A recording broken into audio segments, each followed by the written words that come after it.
we are seeing the result of that. So I told you that when I started that experiment in early 2021 in the quarter one, retention rate was around 40%. But right now you can see that among the chronic patients, our month one retention rate is 84%. So that number has gone very high, and we are even trying to break that to like more than 90%. So that is one of the metrics that matters to us, and we believe that is the most important metric to figure out if we have a product market fit or not.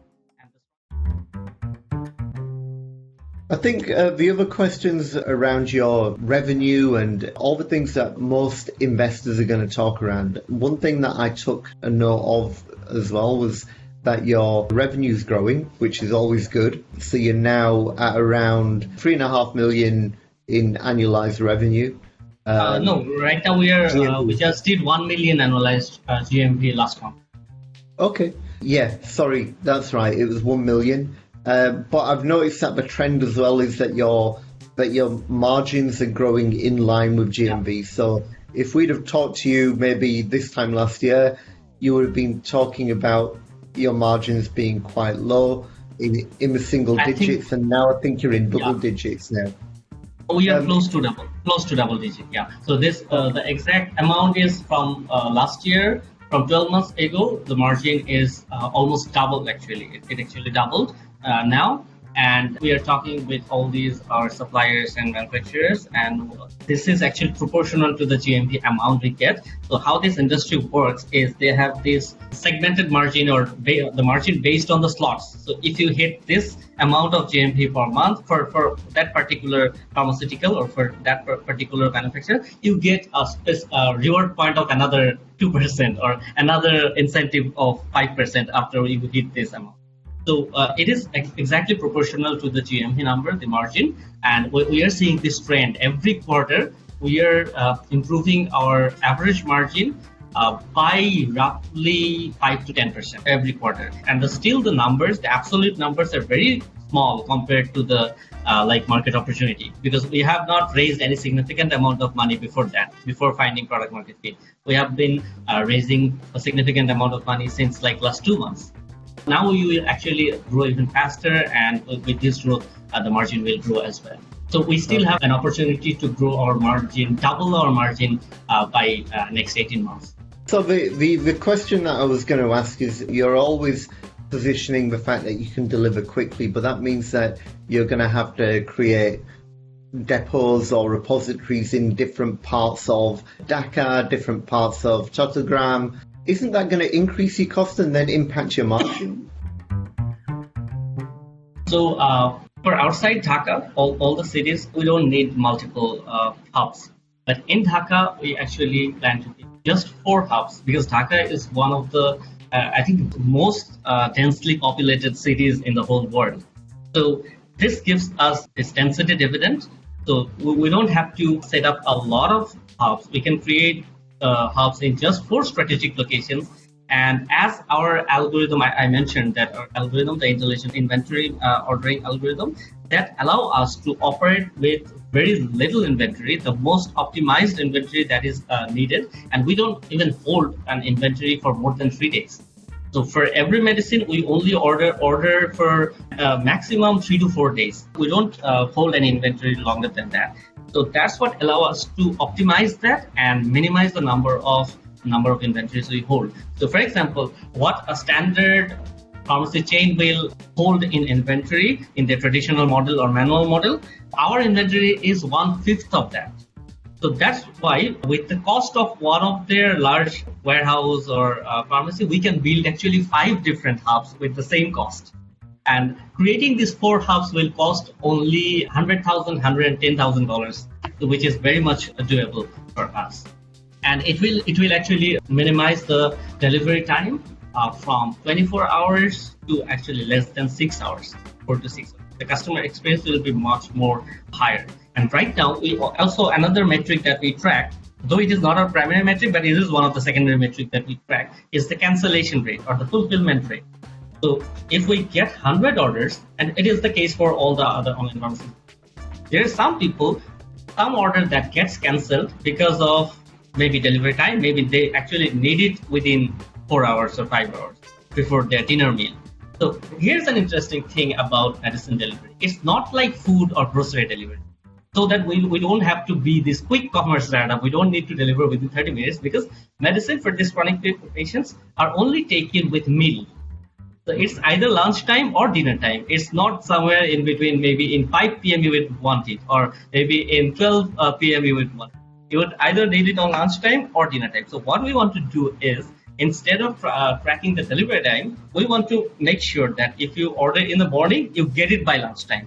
And if you order after lunchtime, you get it by dinner time. We don't have to deliver in between. So only 2 shifts. If we can ensure that everyone from any part of the city can get it either on these 2 slots, then we are fine. We don't need to over optimize that. That's why our unit economics is much better than all the on-demand delivery service. They have all these negative gross margins, but we have actually a very good positive gross margin even at this point, though we are not optimized yet. But still, we have a very good positive gross margin.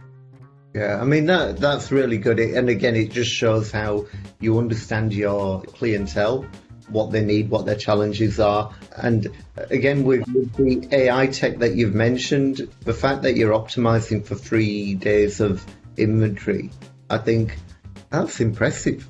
I mean, that is genuinely impressive. I think there's a lot of supermarkets and retail outfits that would really kill for having that level of inventory optimization because it reduces your cost.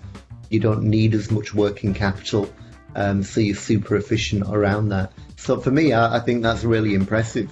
In terms of the other metrics that you're looking at, which are the real metrics that matter that you may not have mentioned already?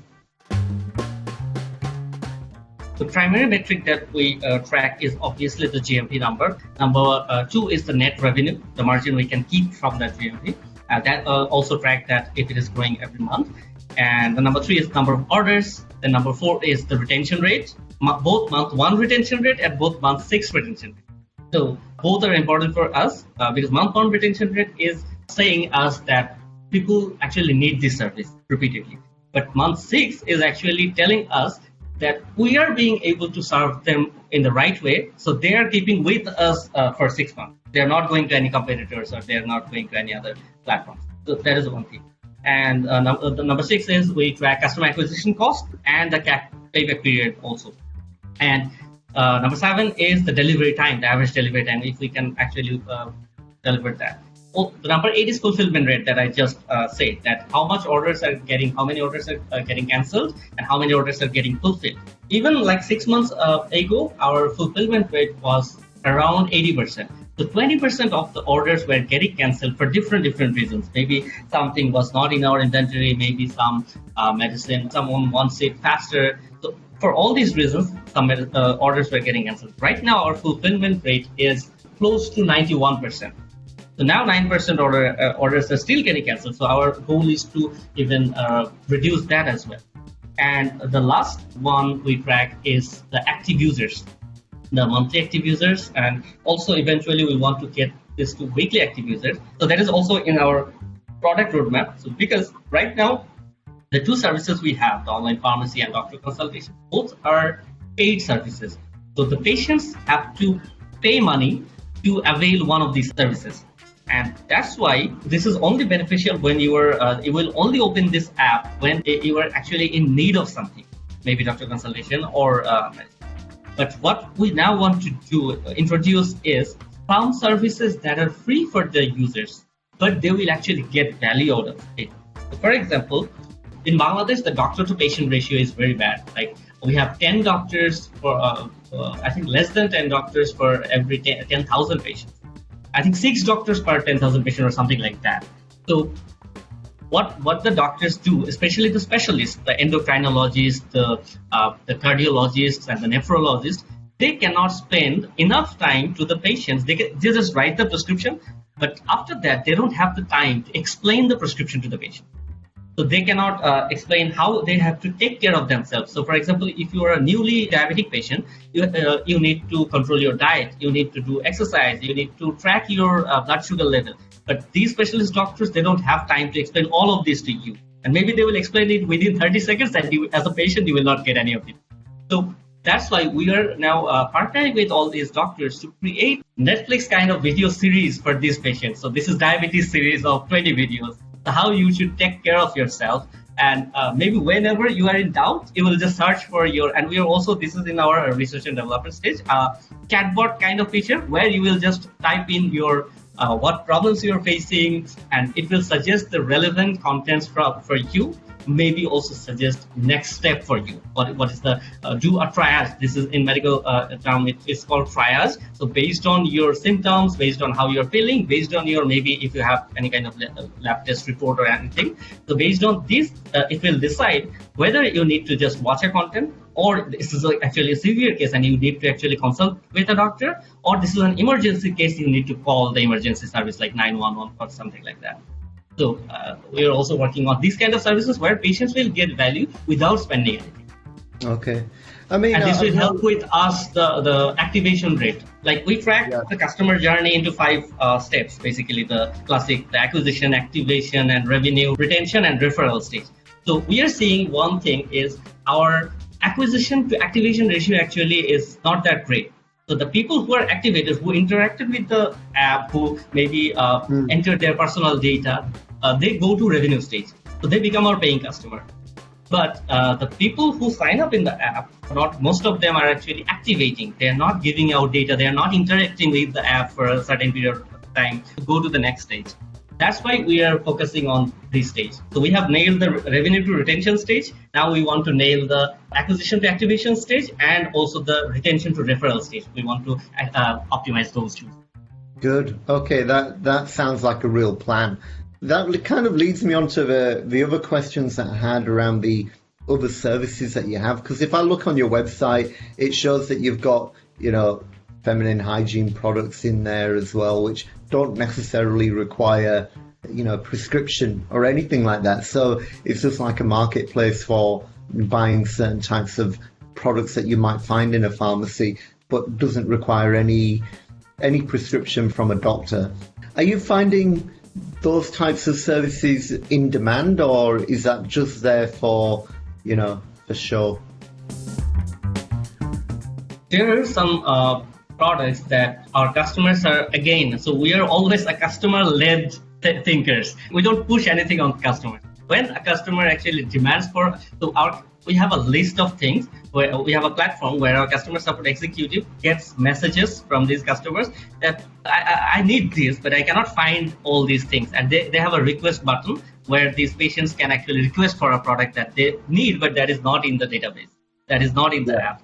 And every week, I think we are getting requests for like 5-10 different products from the patients. May it be medicine, it may be some kind of over-the-counter products. And after the month, we have this meeting with our operations team. They summarize everything and they count the frequency. So how many customers has requested for this particular product? So we only choose the top frequently requested products and then add it to the database and add it to the inventory.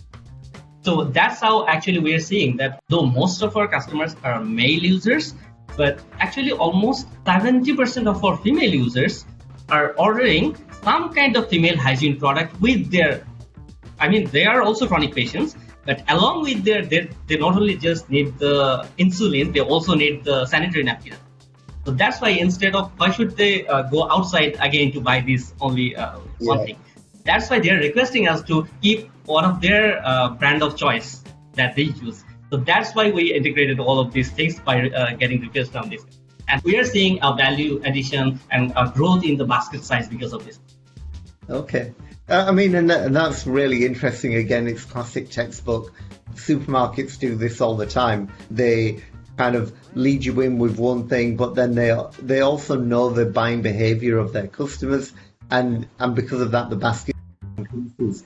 The other thing that I noticed as well, which I saw on your website, was that you've got lab tests in there as well. Are you seeing a growth in that area, and have you got strategic partnerships in place for that? Yeah, so as most of our customers are actually chronic patients, so medicine is the most frequent thing that they need on a daily basis. But then second most frequent things they need to do is doing the lab tests and track their health records for their follow-up consultation with the doctors, maybe after 3 months, 4 months. They need to track their like diabetes, they need to measure their blood pressure, they also need to do some tests like CBC and cholesterol level before every doctor consultation. We got requests for this from these patients that if we can facilitate any of these things to them, then actually we thought that we will not do this by ourselves. So what we are doing now is we have signed an MOU, a memorandum of understanding, with another startup in Bangladesh, another health tech startup in Bangladesh called Amar Lab, who are actually doing this whole full stack thing, just like we are doing this full stack medicine delivery, we are controlling everything. They are doing this for the lab tests. So through their platform, they have all these partnerships with, I think, close to 10 hospitals and diagnostic centers in Bangladesh, from where the patient has the freedom to choose their choice of hospital and get their lab tests done from them. And our lab representative will go there and pick their blood and take their urine and get it to the lab, and they will share this digital lab report with us, and we are connected through an API, and we will show into our app, in our EHR system, our health record system, that report is stored forever for these patients. So even if they lose the paper-based health records, the health records is stored in the MedEasy app. So that's why we believe this is a very good strategic partnership. And we have piloted for like 30 days with Amar Lab in the first phase. And we have seen a good amount of demand. Even in the first 30 days, I think we have done close to 20 or something like lab tests in the first 30 days. And now we want to make it official and integrate into our production app so that all of our users can actually have it. So we are in the way to do that.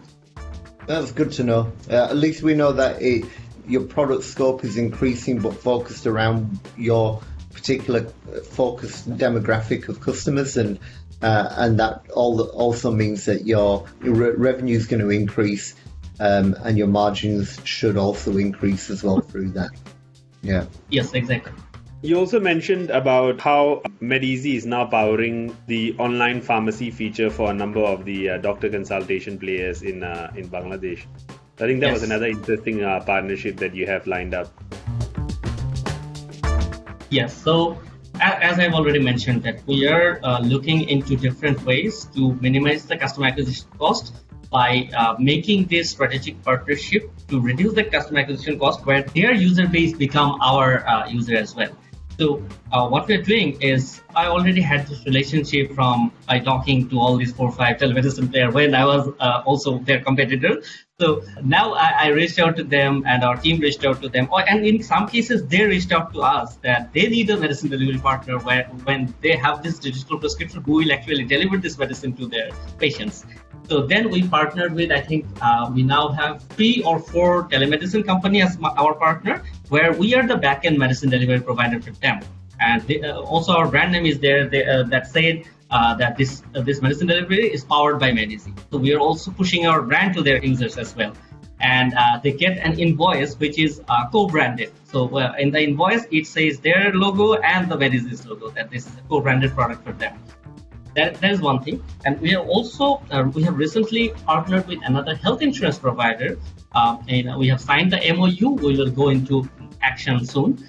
So what this partnership says, that they have around 20,000 policyholders of their health insurance. And we want MedEasy to become the official medicine delivery partner of them, so that their policyholders get medicine delivery at a discounted price as a benefit of their policy. The health insurance policy. So that is one thing we are also exploring. If this works out well, if we get enough traction from them, then we will also partner up with other health insurance providers. Yeah, I think that'd be a really interesting way and a very great way to really scale up. I'm just curious to know, you mentioned the 30 million chronic patients in Bangladesh. I was just curious to know, how are they spread across the country? Like, how many are there in like Dhaka? Right. You have a number? Yeah, the exact number is very difficult to get, because the Bangladesh Health Ministry and health information is not very sophisticated, maybe like Singapore or other developed countries. But still, we have a rough idea from different research organizations, NGOs, and the government data. So The distribution is like this. So there are two kinds of distribution. One is geographical and one is like by disease. So by disease, if you see, there are around 10 million known diabetic cases, and there are some other people who doesn't even know that they have that. Okay, and around actually 12 to up to 15 million patients have hypertension, mostly high blood pressure, and another 5 million has cardiac problems. 3 to 4 million have kidney diseases. It's called chronic kidney disease, CKD. And there are other patients like around 2, 3, 4 million who has chronic pulmonary diseases, like the diseases of the lungs, like asthma, COPD, and these kind of stuff. And also there are some around 1 million plus cancer patients. And there are obviously some overlap there. Like the patient who has hypertension, he also has diabetes. There is some overlap there. So taking all these things are in consideration, the number is obviously more than 30 million. And according to the data, it is growing according to like World Health Organization and other partners, other developing partners. This number is increasing as Bangladesh is growing it economically. This is a evil pattern that the countries that grow economically, the GDP per capita increases. The same, the problem with obesity, the problem with cholesterol, the problem with chronic diseases actually increase. So once upon a time, like 40 years ago, most of the patients who died in the ICU in hospitals were from some kind of infectious disease in the 80s and in the 90s. Now, the mortality rate among the patients in hospitals are actually mostly from the non-communicable diseases, diabetes, hypertension, and cardiac and disease. So these are responsible for like almost 70%. And this number is growing actually every year. And so that's one thing. And in terms of geographic representation, as we mentioned, that still the villages and the rural areas are mostly agriculture focused in Bangladesh. So they are very hardworking people, the farmers, and so they have almost all of them have their cholesterol in control. So they are not very diabetic prone and these kind of stuff. But the people who lives in large cities, who are like desk workers like myself and you, so we are more prone to having cholesterol built up in blood and have a heart attack and have these diabetes. This is a guesstimate, but more than actually around 50% of these 30 million patients are based on large cities like Dhaka, Chattogram, Sylhet, and these. Yeah, and that's one other to get at, right? Like if the opportunity is very present in Dhaka, and that's what you can really maximize on. So let's move on to the fundraising bit of things. Like, what are you fundraising right now, and how much have you raised so far? We initially in 2021 we raised around $60,000-$70,000 in our pre-seed round within Bangladesh. And we have also received a grant from the ICT Ministry, the Information and Communication Technology Ministry of Bangladesh, also to do this work. And after that, we use that money just to find this product market fit and making a product that people want. And after that, 2 months or 3 months ago, we actually started raising our first serious round, which is the $750,000 seed round, of this round we have already got commitment for more than 35% of it. And so, yeah, the rest of the round is still open and we are taking investment at this. And what is the current valuation again? So currently we are raising with a safe note at $3 million valuation cap with 20% discount right now. And this is getting updated every month because we are growing every month, and this is. And what's of interest to most angel investors is what is the potential exit or return, right? So. Okay.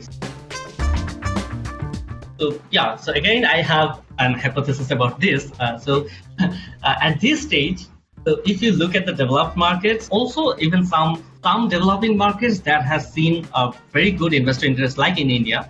So as there are a lot of supply of investment, so the price has gone up. So the valuation is the early stage companies are also very costly. But the upside of these markets like Bangladesh and other similar markets is that in the early stage, there are not a lot of global investors, only the local investors and some investors. You can get a significant share for a comparatively lower amount of money at this stage seed. But once this company grows up and it picks up international investors like Sequoia, Valor, and all the other large VCs has invested in Bangladesh, but at this stage, Series A+, at that time, the valuation goes up and you have a real opportunity to actually get a quite handsome exit within even 3 years of the seed round. So I would say this is a very good opportunity for the angel investors to come. This is the right time to come in. If angels want to get in touch with you, is it through your email address? Could you just share that again? So my email address is arefin@medeasy.health. So AREFIN, arefin@medeasy.health, which is our website. So this is the email address to reach out to me. Also, I'm active in LinkedIn, so you can just search Arefin Zaman in LinkedIn and you can knock me there as well. And I think this is the best way to reach out to me. And we are actively raising, so if you're interested to join this round, you're welcome. So just to recap, it's a $750,000 raise. You've raised 35% already, so that's about 260,000. You've got commitments of. Yeah. We already got commitment, and we already are getting a soft commitment for another maybe $150,000, but I have not included that in that commitment. Okay, so and Accelerating Asia, which is a VC accelerator based in Singapore, they are actually leading this round. Okay, so Accelerating Asia is a lead investor. So technically, you're at around you're halfway through your fundraising round. You've raised about 50%, including the soft commitments that you've got. Yeah. Okay, good to know. And we're also in talk with some early stage VCs as well in Bangladesh also. So maybe if they're interested, then they may fill up the rest of the round. And if preferred that, we also can incorporate maybe 2-3 angels. Great. Okay. So thank you so much, Arefin, for sharing with us your journey with MedEasy so far. Thank you, Razi and Osman, for inviting me here, and it was a pleasure to be here. I really appreciate the time as well. It's really been informative. So you've heard from Arefin, the CEO and the co-founder of MedEasy, on the exciting work that he's doing building up an online pharmacy in Bangladesh. We've heard his journey, how he got started. We've seen his impressive numbers, how his margins have been doubling, how he has a really impressive retention rate of 84%. And you've heard from him that he's fundraising. So if you find this to be an interesting opportunity, please do get in touch with Arefin. And if you like this episode, please comment, subscribe, and hit that like button. And if you have any other questions that you'd like us to ask the future founders that we interview, please do leave a comment down below as well. So we hope you've enjoyed this episode, and we look forward to seeing you in the next episode. Thank you. Thank you. Bye-bye. Thank you. Bye.